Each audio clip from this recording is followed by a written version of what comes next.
Praise the lord.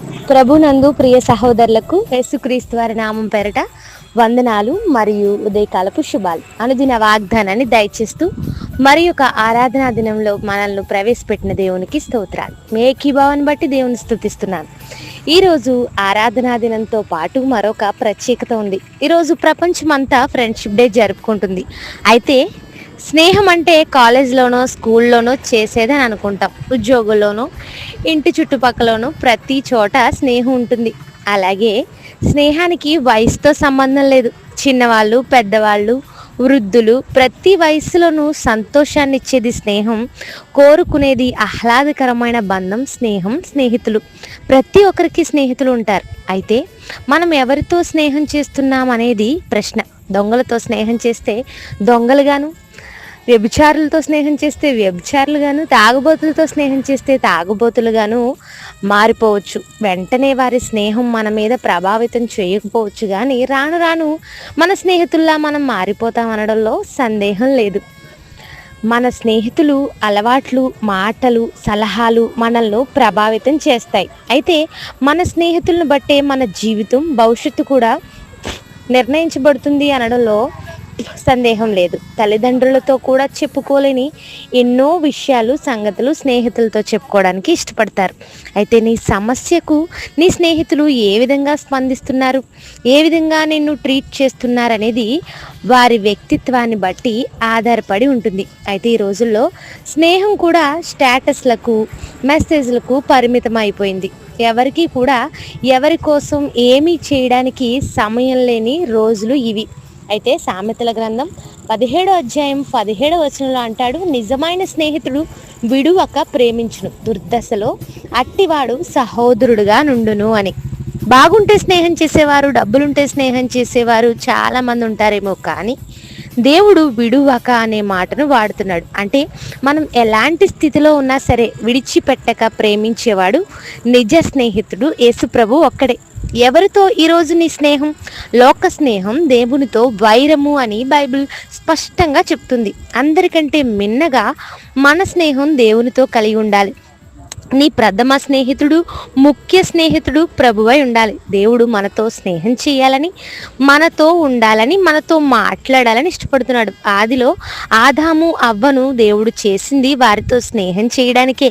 అయితే వారు పాపం వలన దేవునితో స్నేహాన్ని కోల్పోయారు. క్రీస్తు ప్రభు ద్వారా మనకు దేవునితో స్నేహం చేసే బంధం ఏర్పడింది, అవకాశం కలిగింది. ప్రాణం పెట్టిన స్నేహితుడు యేసుప్రభు. నిన్ను మెచ్చుకుని నీ తప్పులను సమర్థించే వాళ్ళు నీ స్నేహితులు కాదు. మనం ఇంకనూ పాపులమై ఉండగానే మనల్ని రక్షించడానికి, సరైన మార్గంలో నిత్యరాజ్యం చేర్చడానికి ప్రభువారు ప్రాణం పెట్టినంతగా తన ప్రేమను సిలువలో వెల్లడి చేశారు. ఇంతటి ప్రేమను చూపించింది నీతో నాతో స్నేహం చేయడానికే, ఆయనతో మనం సహవాసం కలిగి ఉండడానికే. విడువక ప్రేమించడం మాత్రమే కాదు, దుర్దశలో సహోదరుడుగా ఉంటాడు. స్నేహితుడు సహోదరునిగా ప్రేమించడం అంటే ఇది మామూలు మాట కాదు. బహుశా ఇలాంటి వారు సహోదరుల్లోనూ స్నేహితుల్లోనూ కూడా ఉండరేమో కదా. ఇంత గొప్ప స్నేహితుడు యేసు ప్రభు ఒక్కడే.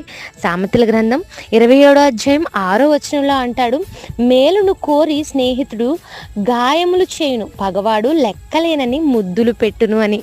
మేలు కోరి స్నేహితుడు గాయం చేస్తాడట. అవును, ప్రభు మనల్ని ప్రేమించాడు గనుకనే మనల్ని సరిచేయాలని, దేవునికి, ఆయన రాజ్యానికి వ్యతిరేకంగా మనలో ఉన్నవి తీసుకువేయడానికే వాక్యం ద్వారా, సేవకుల ద్వారా హెచ్చరిస్తాడు, గద్దిస్తాడు. ఎందుకంటే ప్రభువు మేలు చేయను ఉద్దేశించిన స్నేహితుడు. నీలో తప్పులను సమర్థించి నిన్ను మరింతగా నాశనం చేసేవాడు నీ స్నేహితునిగా ఈరోజు కనిపించినా అతడు నీ పగవాడు అని బైబిల్ చెప్తుంది. అయితే నీ స్నేహం ఎవరితో? బైబిల్తో స్నేహం చేసి చూడు. అది నిన్ను నడిపిస్తుంది, ఆదరిస్తుంది. కన్నీటితో నిండిపోయినప్పుడు బైబిల్ చదివి చూడు. అది నీతో మాట్లాడి ఓదారుస్తుంది. ప్రార్థనతో స్నేహం చేసి చూడు. ఎన్నో రకాలుగా నీవు దేవుని అనుభవాలతో నింపబడతావు. నిజ స్నేహితుడు, ప్రేమించే స్నేహితుడు, విడువక మేలు చేసే స్నేహితుడు నీకున్నాడు. అయితే ఇంత గొప్ప స్నేహితుడైన ప్రభుతో స్నేహం కలిగి ఉన్నావా? స్నేహం చేస్తున్నావా? ఈ ఫ్రెండ్షిప్ డే నుండి అయినా నిజ స్నేహితుడిని నీ రక్షకుడిగా అంగీకరించి ఆయనతో స్నేహం చేసి చూడండి. మీ జీవితాన్ని మేలుగా మార్చుకోండి. ఈ రోజంతా ఈ వాగ్దానం ఆధారంగా మీ ఫ్రెండ్స్తో, మీ స్నేహితులతో ఈ ఆడియోని షేర్ చేయడం ద్వారా మీ శుభాకాంక్షలు తెలియచేయండి. ఈ వాగ్దానాన్ని ఆధారంగా చేసుకుని ప్రార్థించండి. ప్రార్థన. కృపగల మా తండ్రి, మాతో మాట్లాడిన మాటలు బట్టి స్తోత్రాలు. నిజ స్నేహితుడు నీవని, విడువక ప్రేమించే స్నేహితుడు నీవని, ప్రాణం పెట్టినంతగా మాకు మేలు చేయ వచ్చిన స్నేహితుడు నీవని గుర్తించే భాగ్యాన్ని మాకు దయచేసినందుకు స్తోత్రాలు. ఇలాంటి నీతో మేము స్నేహం చేసే భాగ్యాన్ని మా ప్రియులందరికీ నీతో స్నేహ బంధాన్ని అనుగ్రహించమని అడుగుచు యేసుక్రీస్తు వారి నామంలో అడుగుచున్నాను తండ్రి. Amen. Have a nice day. Happy friendship day all. Thank you.